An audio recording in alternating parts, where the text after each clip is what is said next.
श्री हरि विष्णु की जय हो। आप सभी को राधे राधे। आप सभी के अपने चैनल अमृत अंश में आप सभी का स्वागत है। आज मैं आप सभी को भगवान विष्णु के 9वें अवतार बुद्ध अवतार की कथा सुनाने जा रही हूँ।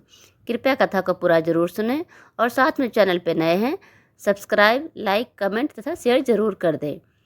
जब जब धरती पर पाप और अनाचार बढ़ता है, भगवान अपने भक्तों को पीड़ा हरने के लिए अवतार लेते हैं।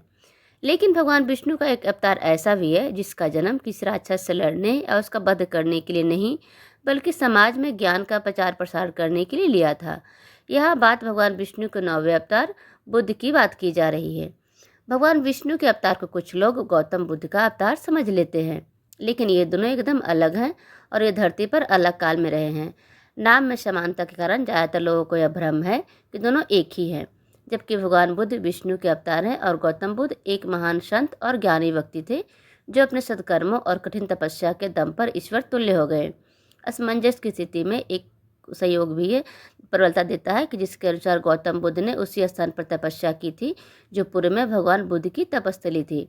इस बात के प्रमाण अमरकोश ललित विस्तार ग्रंथ के 21वें अध्याय के 178वें पन्ने सहित कई पुराने ग्रंथों में मौजूद है।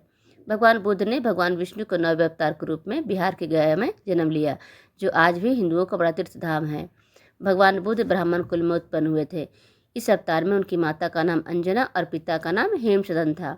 श्रीमद् भागवत महापुराण तथा श्री नरसिंह पुराण में भगवान बुद्ध के जन्म और विभिन्न लीलाओं का वर्णन है। मान्यता है कलयुग में एक समय ऐसा भी आया जब दैत्यों ने वेद पाठ और यज्ञ हवन कर शक्ति संचय करना आरंभ कर दिया था। वो देवताओं को प्रसन्न करने के लिए पूजन करने लगे और जनेऊ धारण कर स्वयं को ब्राह्मण बताने लगे। दैत्यों की बढ़ती शक्ति देख देवताओं में भय व्याप्त हो गया और वे भगवान विष्णु के पास गए। तब भगवान विष्णु ने दैत्यों को रोकने के लिए कीटक क्षेत्र में बुद्ध के रूप में अवतार लिया और भगवान विष्णु ने बुद्ध अवतार धारण कर दैत्यों की बढ़ती शक्ति को रोका और देवताओं को सम्मान को कायम रखा। भागवत के पहले स्कंद के अध्याय 6 में इसका वर्णन एक श्लोक में है।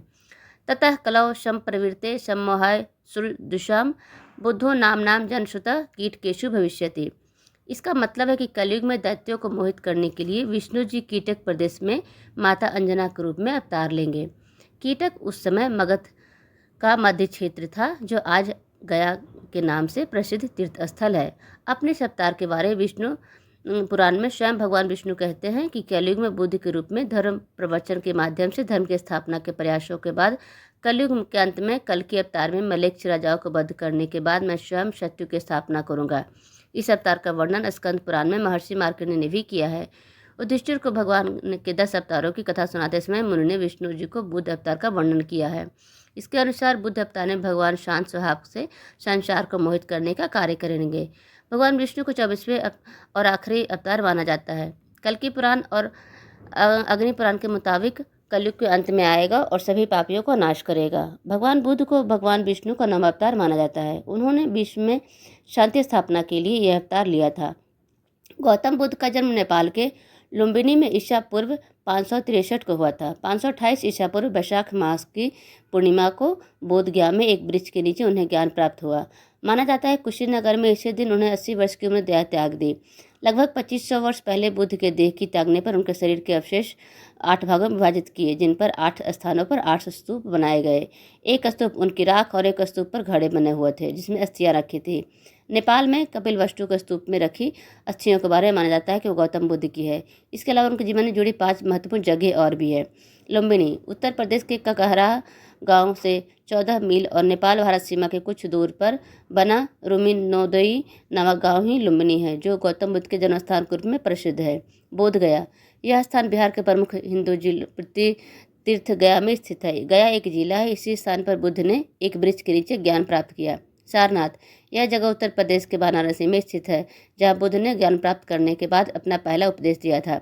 यहीं से धर्मचक्र परिवर्तन प्रारंभ किया था। कुशीनगर उत्तर प्रदेश के देवरिया जिले में इस स्थल पर महात्मा बुद्ध का मोक्ष हुआ था। गोरखपुर जिले में कसैया गांव जगह ही प्राचीन कुशीनगर है। यहाँ पर बुद्ध के 8 स्तूपों में एक स्तूप बना हुआ है जहाँ बुद्ध की अस्थियां रखी थी। श्रावस्ती का स्तूप बहराइच से 15 किलोमीटर दूर सहेज महेठ नामक गांव ही प्राचीन श्रीवस्ती है। बुद्ध लंबे समय तक श्रीवस्ती में रहे और कहीं जाता है कि इस तरह 27 सालों तक भगवान बुद्ध रहे थे। यहाँ भगवान बुद्ध ने नास्तिकों को सही दिशा दिखाने के लिए कई चमत्कार किए। इन चमत्कारों को बुद्ध ने अपने कई रूपों को दर्शन करवाए। अब यह बौद्ध धर्मशाला है और बौद्ध मठ भगवान बुद्ध का मंदिर भी है। बुद्ध कोई और नहीं बल्कि हमारे और आपकी तरह ही काम इंसान सिद्धार्थ गौतम थे। राजकुमार सिद्धार्थ गौतम हिमालय की तलहटी के ठीक नीचे एक छोटे से राज्य में 563 ईसा पूर्व के आसपास पैदा हुए थे। उनके पिता शाक्य वंश के राजा थे। एक दृश्य ने उनका जीवन बदल रख दिया। उन्हें महल से बाहर घूमते 3 चीज़ें मिली, एक बीमार आदमी, एक बूढ़ा आदमी और एक लाश को जलते हुए मैदान में ले जाया जा रहा था। उनके आराम भरे जीवन के इस अनुभव के लिए तैयार नहीं किया था। जब उन्हें अपने सारथी ने उन्हें बताया कि सभी प्राणी बीमारी, बूढ़े और मृत्यु के अधीन हैं, तो वह बेचैन हो गए। जैसे ही वह महल में लौटे, उन्होंने एक भटकते हुए सन्यासियों को शांति सड़क पर चलते हुए देखा जो बागे पहने हुए था और एक साधु कटोरा लेकर चल रहा था। तब उन्होंने पीड़ा की समस्या के उत्तर की तलाश में महल छोड़ने का संकल्प लिया। अपनी पत्नी और बच्चे को बिना जगाए चुपचाप विदा लेने के बाद जंगल किनारे चले गए। वहाँ उन्होंने अपनी तलवार से अपने लंबे बाल काट लिए और एक तपस्वी जैसा साधारण कपड़े पहन लिए। सिद्धार्थ गौतम 35 साल की उम्र में बुद्ध बन गए। कहा जाता है कि जैसे जैसे बुद्ध की प्रसिद्धि फैलती गई, राजाओं और दूसरे धनी लोगों ने उनको पार्क और बगीचे दान कर दिए। लेकिन इसके बावजूद भी बुद्ध ने पूरा जीवन एक घुमंतु साधु के रूप में अपने भोजन के लिए भिक्षा मांगने और ध्यान में बिता दिया। आप सभी का बहुत बहुत धन्यवाद। कृपया कहानी अच्छी लगी हो तो please subscribe, like, comment, share ज़रूर कर दें। आप सभी का एक बार फिर से धन्यवाद।